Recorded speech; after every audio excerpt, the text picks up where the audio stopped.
I think being a photographer is a pretty cool job. And a lot of people do too, which is why it's such a competitive field. However, it is not the job for everybody. And I want to talk about some key things that probably say this isn't for you. No matter how much you like the idea of it, maybe you've romanticized it, maybe you just don't actually have the skills to do it, but whatever it may be, I want to give you some key things which might say this is not for you. Now, I truly believe that anybody can be a photographer, but it's whether you want to be one, I suppose, which is the bigger issue here. So let's go through this list. Now, the first one is something I see a lot in online forums, and that is blame. I think this is just a personality trait in general, but it's blaming other people for why you're not achieving what you're doing. This is something which I've fallen victim to before, and it is very easy to go, yeah, but I don't know the right people. It's not fair. I wasn't born into money. I don't have the funds to get these things. All of these things were things that I struggled with. And, you know, I come from a very poor background, not very poor, it's all relative, isn't it? I come from like a council estate sort of area. My dad worked in a factory. My mum often didn't work as a child, so it was a minimum wage, single income house. My parents couldn't give me £3,000 to go and buy a camera. So I had to do it myself, and that's fine. But for a long time, I blamed my lack of success on that. Likewise, with not knowing anybody, I don't think anyone in my family knows a single creative director. And I didn't even know what a creative director was, so I didn't have those links and those things that could get me into the industry. And that is very hard. It really is. And I'm not going to minimize that.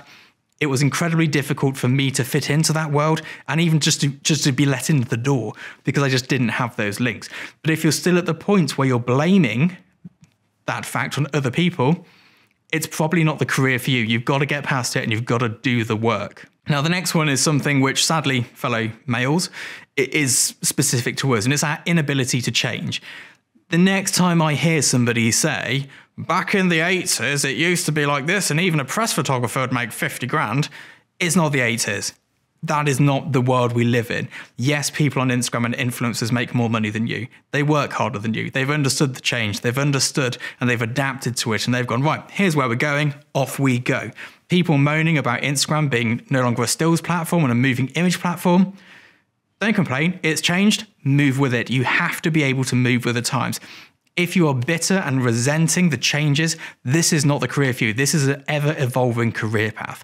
This is something which will change throughout the course of our careers. The next change for me could be something huge if, we just don't know. And you need to decide, am I going to go with the change or am I going to quit?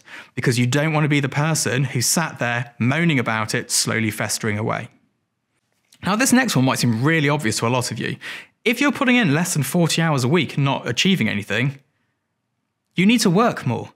You need to do at least 40 hours a week to see any change in photography. And that's not paid work, that's the work around it. Your shoots are one thing, but you need to be doing test shoots. You need to be doing your Marketing Mondays. I've got a link down below which will show you how to get to Marketing Monday checklists. It's all free. You don't even need to sign up to a mailing list because I find that infuriating. So I don't want you to have to do it either. You can just copy and paste it out of the website. But you need to be doing these things, test shoots, research, Marketing Mondays, all of this stuff. You need to put in a solid 40 hours a week. If you're going, yeah, no, I don't really fancy doing that, this is not for you. You will not be a professional photographer for much longer. Now, the final one is a tricky one, and that's being self-motivated. And I think you need to understand your motivation. There's a school of thought which you're either motivated towards or away from. So in my particular situation, I am motivated away from. I do not want to have the lifestyle that my parents had to have because they didn't have money or the education they could have got. So I am trying to get away from that. Some people want to get towards something, towards wealth, towards success, and that is their motivation. You need to find what your motivation is, and you need to self-motivate. You cannot rely on other people. If you're getting out of bed at 10 in the morning, 9 in the morning, you need to be getting up earlier. You need to be ready to go before everyone else gets in their office. You need to be raring to go every day. It is Sunday today.